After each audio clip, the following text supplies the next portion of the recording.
আলাইহি সাল্লাম বলেন, মান সামা রমাদানান ঈমানাও ওয়া ইহতিসাবান গুফিরা লাহু মা তাকাদ্দামা মিন যামবিহি।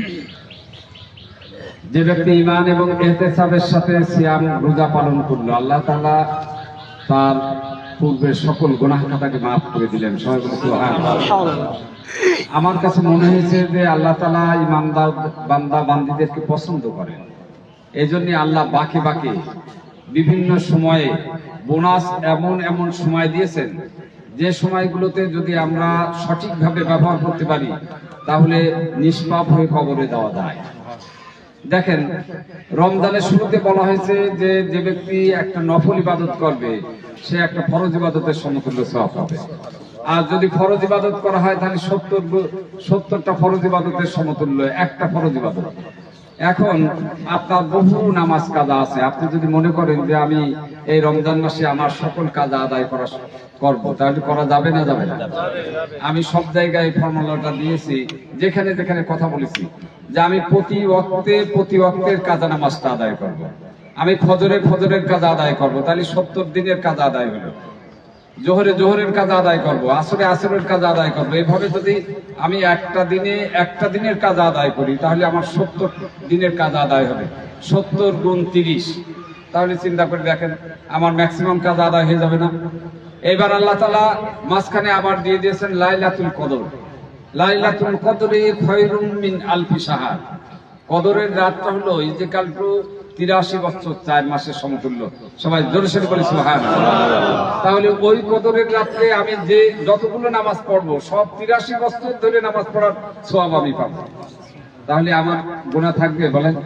আর আল্লাহ তাআলা বলছেন যে আমি রাত যত গভীর হয় প্রথম আসমানে চলে আসি এবং বান্দা দিকে আমি খেয়াল রাখি। বান্দা যদি হেঁটে হেঁটে আসে আমি বান্দার নিকটবর্তী হয়ে দৌড়াই এবং আল্লাহ প্রথম আসমানে এসে বলেন, এখন যদি আমার কোনো বান্দা বা বান্দি আমার কাছে মাপ চেত আমি তার গুনাহ খাতা মাফ করে দিতাম।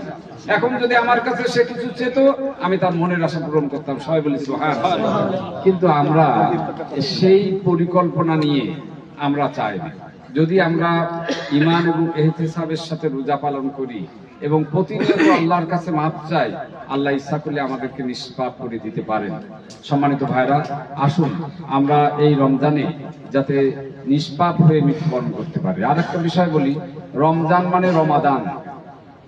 রমাদান শব্দের অর্থ হলো জ্বালায় দিয়া, পুড়ায় দিয়া, ভস্ম করে দিয়া। তাহলে আমরা কি করি দেখেন, আমরা বাংলাদেশের মানুষ করি কি, নিয়ন্ত্রণ করি। আল্লাহ রমাদান শব্দের অর্থ ভস্ম করে দেয়া, তার মানে আমার ভিতরে যে খারাপিগুলো আছে সেই খারাপিগুলো আমি ভস্ম করে দেব। আর আমরা করছি নিয়ন্ত্রণ। আমরা বলছি কি বলবো, তোর রোজার মাসে মিথ্যে কথা বলতে পারছি না, এভাবে ভানবো রোজা চলে গেল। তার মানে কি? মানেটা হলো যে আমি নিয়ন্ত্রণ করে আসছি।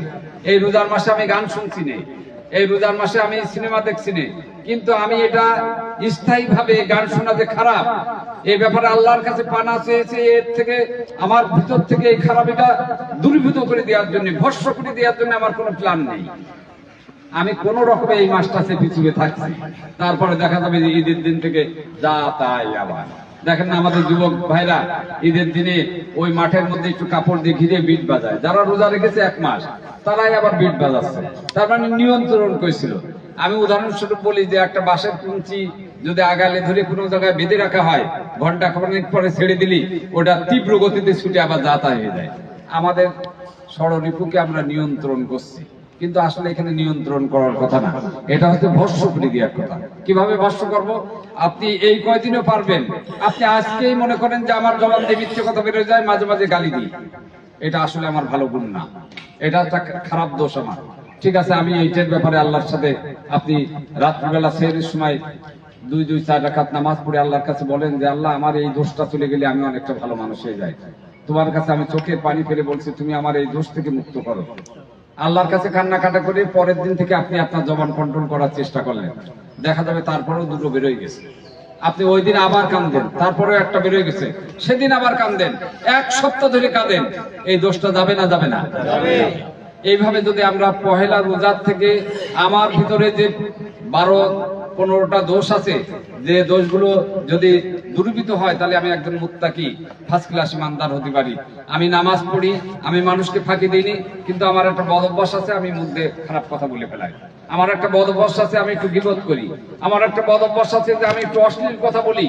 আপনি যদি এইভাবে ঈমান এবং ইহতিসাবের সাথে পর্যালোচনা করে করে করে করে 30টা দিন পার করেন, তাহলে আপনি ওই দোষ থেকে মুক্ত হতে পারবেন। তা না হলে অধিকাংশ রোজাদারের রোজা আল্লাহ রাসূল বলেছেন প্রথম আসমানে উল্টো করে ঝুলানো থাকবে। আসলে রোজা মানে না খেয়ে থাকার নাম না, না খেয়ে থাকার নাম হলো উপোস থাকা। সুতরাং আমি ভাইদের খেদমতে আরজ করবো যে আসুন, যদি একটা শব্দ আমরা শিখি, সেটা আমরা আমল করি এবং আল্লাহর কাছে পানাহ চাই গুনাহ খাতা থেকে।